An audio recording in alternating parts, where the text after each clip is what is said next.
So, you ever thought about if you were in a plane crash over the Atlantic Ocean and then manipulated into going into an underwater city where you need to stop a crazed maniac from killing everyone?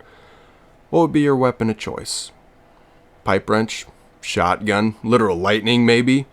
Or do you want to do your best cosplay as SpongeBob and find out if you can beat BioShock with only the Incinerate plasmid? We join our main character, Jack, smoking on a plane ride over the mid-Atlantic with a gift from mom and dad asking nicely to not be opened until later. Suddenly, the plane crashes into the ocean below, and we are lucky to be alive. As we swim for our lives, we find a lighthouse in the middle of the ocean that saves us with only a transport pod to get in. This is where we meet Andrew Ryan, who very clearly doesn't like paying taxes. After a brief ride through the waters that were almost our grave, we arrived to meet a possible friend. I can't wait to have a wholesome and my friend is dead. Well, we open the door and are greeted by a guy named J. Daniel Atlas, who wants help saving his family. He points us to our first blasphemous weapon of the run, a wrench. I give it hopefully the only swings that it will get, walk past this burning couch, and the run fails due to tutorial. Well, either way, we need to get an electric power to open this door, and why am I jamming that into my wrist? Who said to do this? Well, we go over the railing because our DNA just got overwritten, whatever that means, and awake to almost getting murdered. And then we black out and awake to almost getting drained like a fruit punch at a child's baseball game. Luckily, we aren't dead. Continuing on. We open the door, loot a corpse because we have absolutely no morals after a plane crash, and continue being led by kind Mr. Atlas. He tells us about how little sisters are really just little monsters and not children, like the Father of the Year, and we meet our first ever Big Daddy, one of the two banes of this entire run. Well, Mr. Ryan greets us again, and he tries to kill us, of course. Oh, and look at that! He succeeded! We get to see this death animation a lot in this playthrough. Time to stock up on meds and finally find the one way that we can defend ourselves. With the Incinerate plasmid. Now, let's see how well this underwater world burns to the ground.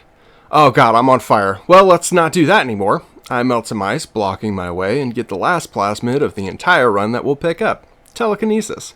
This will be the one and only time that we use this to progress through the game. We then meet a nice doctor whose credentials I need in order to progress, and by need I mean pull off of his charred corpse. I almost get overrun, but turns out fireworks better in groups. I am a killing machine. That is a real machine that I do no damage to. Dang it. Well, forehead is still stronger than brick. Let's continue. Holy moly, what did that to a Big Daddy? Well, we don't get an answer, but we do meet Tenenbaum, the metaphorical mother of the little sisters, asking us to kindly save them. We do, this one and only time. We then go and fail the run, hitting a door with our wrench to meet Peach Wilkins to get through and save Atlas's family. He seems like a peach, and will absolutely not try to game end us at all. Either way, we go and grab a camera to take our first photo, just like Peach asked. Go to watch two Big Daddy Rosies fight to the death. Then, take the last photo of the crazies, and went back to Peach. Oh, what the hell, he's trying to kill us.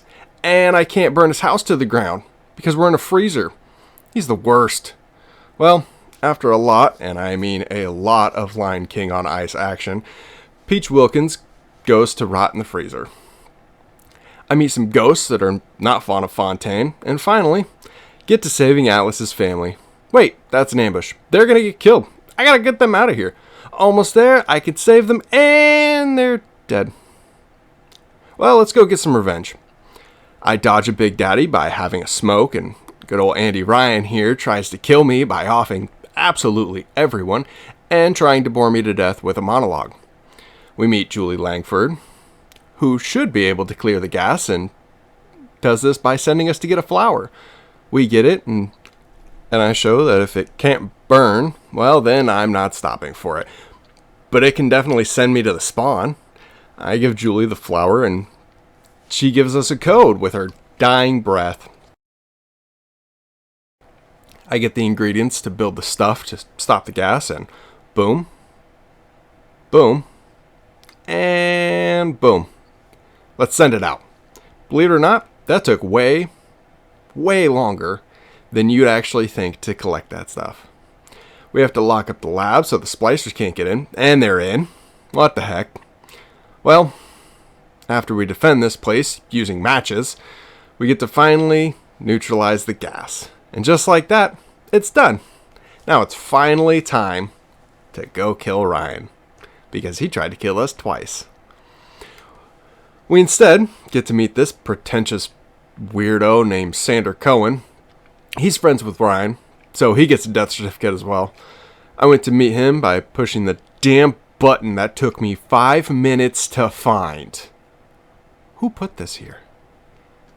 Anyway, this is for the elevator, and the Mongoloid introduces us to his new art piece, and he wants help finishing it with pictures.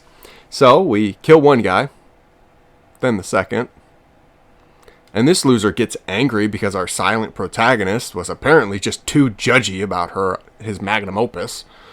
So we kill our would-be killers, jerk, and finally we kill the last guy.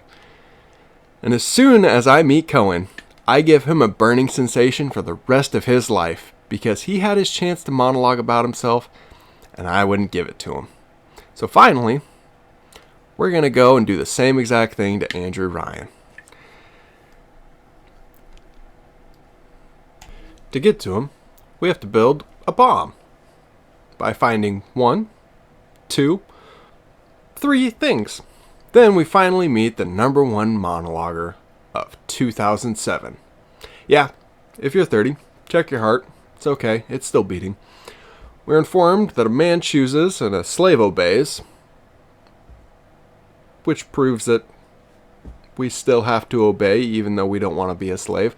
But then he tries to convince us that we shouldn't obey, and he gets killed for it. We're then informed that our friend J. Daniel Atlas is actually the real bad guy, Frank Fontaine, who immediately tries to kill us. Luckily, Tannenbaum and the Little Sisters save us, even though up to this point, I only saved that very first little sister, and I turned the rest of them into little worms. She then helps us to break the mind control by drinking a crazy potion that also takes away our ability to control our plasmids. So, guess who doesn't get to fight anyone for a little while? Super duper fun. So I run by absolutely everyone to get to the second potion that lets me get Incinerate back. And go after Fontaine, who runs like a little coward. Tenenbaum then figures out that the best way for us to go after Fontaine is to become a Big Daddy Light. To have the Little Sisters help us get through doors. So, goodbye vocal cords. Hello super heavy boots. Grab a not so nauseating inducing helmet. And put on a 300-pound suit. Die. Again. And then get some stank on, so that like a Minecraft YouTuber, little kids will hang out with me and let me inside.